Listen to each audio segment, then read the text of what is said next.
Essula ey'omunaana. Katonda n'ajjukira Nuuwa na buli kiramu na buli nte yali awamu naye mu lyato. Katonda n'aleeta empewo ziyite ku nsi, amazzi ne gaweebuuka. Era n'ensolo ez'ennyanja n'ebituli eby'omu ggulu ne biggalirwa, enkuba ey'omu ggulu n'eziyizibwa.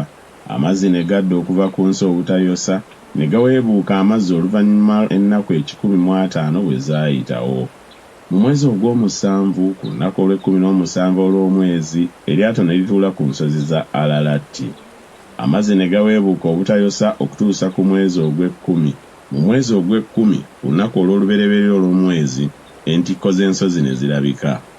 Awo oluvannyuma lw'ennaku 40 Nuuwa n'asumulula ekituli eky'eryato kye yakola, n'atuma namuŋŋoona n'afuluma, n'addiŋŋananga okutuusa amazzi lwe gaakalira ku nsi. N'atuma ejjiba okuva waali, alyoke alabe ng'amazzi gaweebuuse kungulu ku nsi. Naye ejjiba teryalaba bbanga wa kuwummuza ekigere kyalyo, ne likomawo gy'ali mu lyato, kubanga amazzi gaali kungulu ku nsi yonna. N'afulumya omukono gwe, n'alikwata n'aliyingiza mwali mu lyato. N'ayosaawo ennaku 7 nate n'atuma ejjiba okuva mu lyato.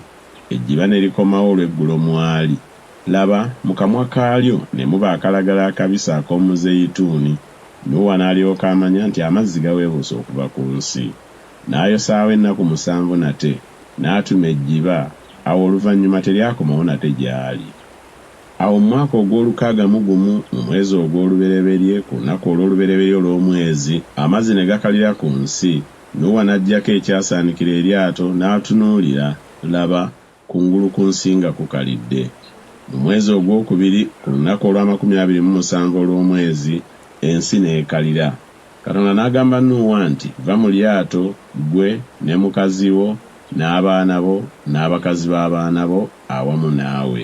Ofulumye wamu naawe buli kiramu ekiri awamu naawe mu buli nnyama yonna, ekibuuka n'ente na buli ekyewalira ku nsi, bizaalenga bibune mu nsi, byalenga byeyongerenga ku nsi.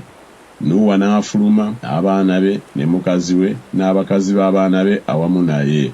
Buli nsolo, buli ekyewalula na buli ekibuuka, buli ekitambula kyonna ku nsi mu bika byabyo, ne bifuluma mu lyato. Nuuwa n'azimbira Mukama ekyoto, n'alonda ku nsolo zonna ennongoofu ne ku bibuuka byonna ebirongoofu, n'aweerayo ebiweebwayo ebyokebwa ku kyoto. Mukama n'awulira evvumbe eddungi. Mukama n'ayogera mu mutima gwe nti, ensi sikyagikolimira nate oluvannyuma ku lw'omuntu, kubanga okulowooza okw'omu mutima gw'omuntu kubi okuva mu buto bwe, so sikyakuba nate oluvannyuma buli kiramu nga bwe nkoze. Ensi ng'ekyaliwo, okusiga n'okukungula, era empewo n'ebbugumu, era ekyeya n'ettoggo, era emisana n'ekiro tebiggwengawo.